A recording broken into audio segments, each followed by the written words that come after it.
Welcome to our Positive Parenting and Discipline presentation brought to you by Leadmine Elementary Student Services team. Be sure at the end of this presentation to submit your exit ticket to be entered to win a Milton's Family Dinner Pack and have that into us by noon on Friday, March 22nd.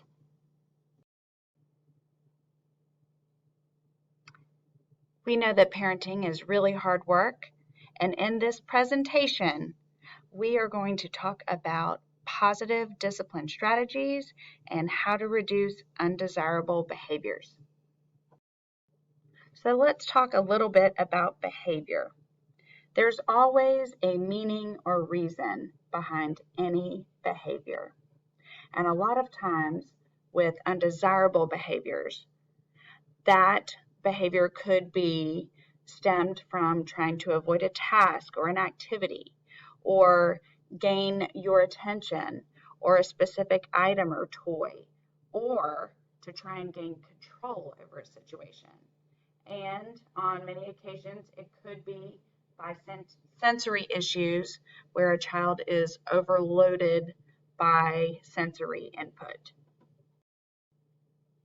So our job as parents and educators is try to understand what is the reason behind the specific behavior.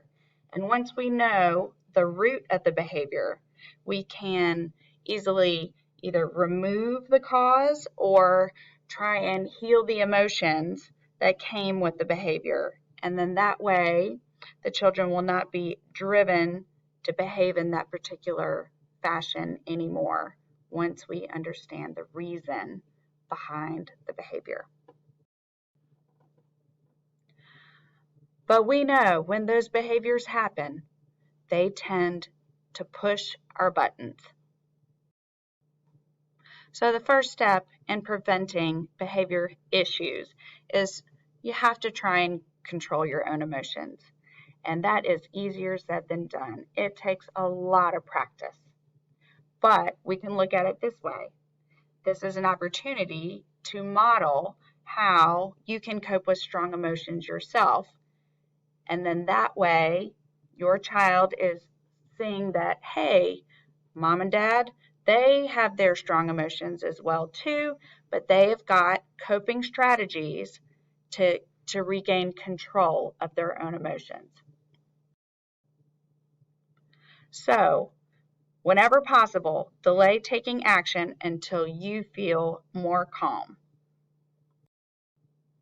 Once you're calm, be consistent with your expectations and also follow through with reasonable consequences.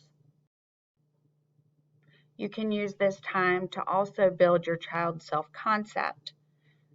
Make sure that they know that you know that they are smart, loving, caring kids, and that they have better ways to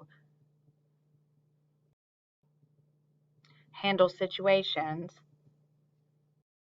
And you can discuss and model how to handle avoiding tasks or an activity, or how to get someone's attention or a desired item, or to have some control. When these behaviors aren't happening, give attention to the behavior that you like, the desired behavior, and do not pay attention to the behavior that you don't want. This is where your child gets caught being good, and you let them know that you have seen behavior that you like.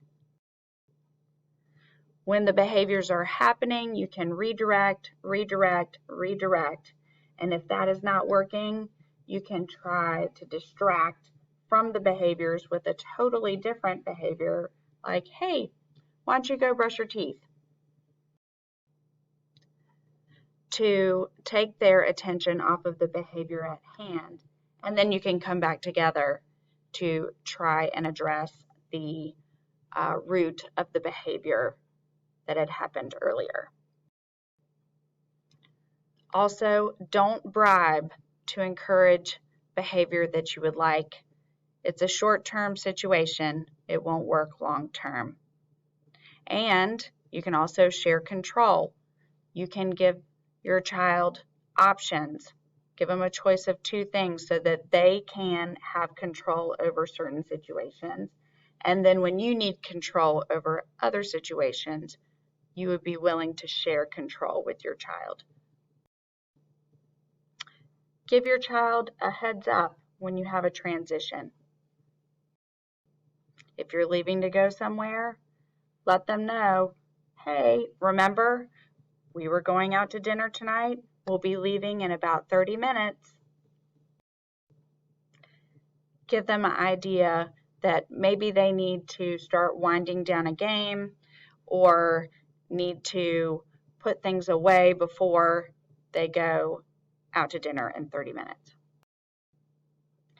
Teach social skills and problem solving on a daily basis when your child is not upset. This is another time where you can model the desired behavior that you are looking for. And set yourself up for success when you can. You can offer pre-corrections. Let your child know what desired behavior would look like when you go out to dinner, or when you're in the library, or when you're at school. That way, they know what your expectations for desired behavior will look like.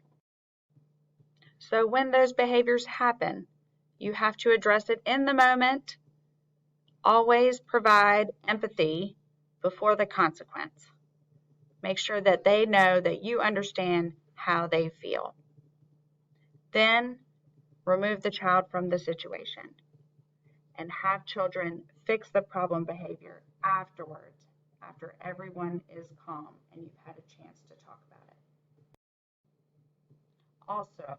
Also consider, what control do you have in the moment? Can you enforce your request? Avoid arguing. It's easy to go down the back and forth with your child. And avoid whining. Tell them the difference between whining and using a big boy or a big girl voice, or just choose to ignore it. So let's talk a little bit about consequences. Undesirable behavior can result in natural consequences or imposed consequences. Natural consequences have a direct relationship to whatever undesirable behavior that you're doing. For example, if one child hits his brother and the TV gets taken away, that wouldn't make sense. But if you have a rule that you need to do your chores or other responsibilities like homework before you can have fun, then you can take the video games or TV away. Or for another example, if you leave your toys out, you don't get to play with them anymore. Or if you don't eat your dinner, you don't get a snack before bedtime. If a parent forgets or backs down from these consequences, or doesn't follow through with the consequence in some way, as promised, even just a few times, children will learn that consequences aren't real, or at least they can be manipulated.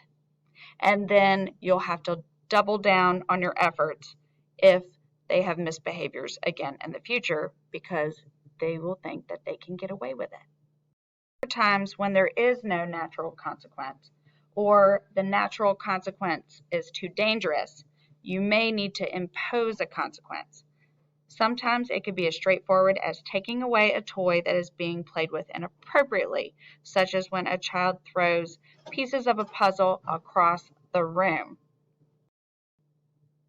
You can state a rule, no throwing in the house. You can repeat your rule, no throwing. Or you can offer two choices. You can throw a sponge ball or put the puzzle pieces on the board. You can also try to distract your child to a more acceptable outlet. You look like a child who has a lot of energy. Let me see how high you can jump. You can follow with a teaching piece about how puzzles are not for throwing. A piece could get lost or someone may get hurt if a piece hits them.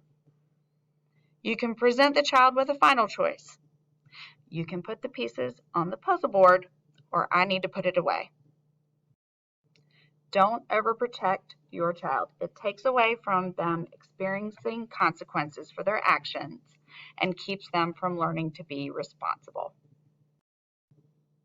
A really great tool to use to reinforce positive behaviors is the pom-pom jar. And this was the activity that we did with our parents during our March 15th presentation of this presentation. There is a QR code and a bit.ly link to this video that will show you how to catch your child doing good and let them put pom-poms in the jar to earn bigger rewards. And it's a great tool to use at home that you can do with your child. And last but not least, we have our exit ticket to be entered to win a Milton's Family Dinner Pack. Be sure you get your exit ticket into us by noon on Friday, March 22nd. And thank you for watching our presentation. Feel free to reach out to anyone on the Student Services team if you have any questions about this presentation.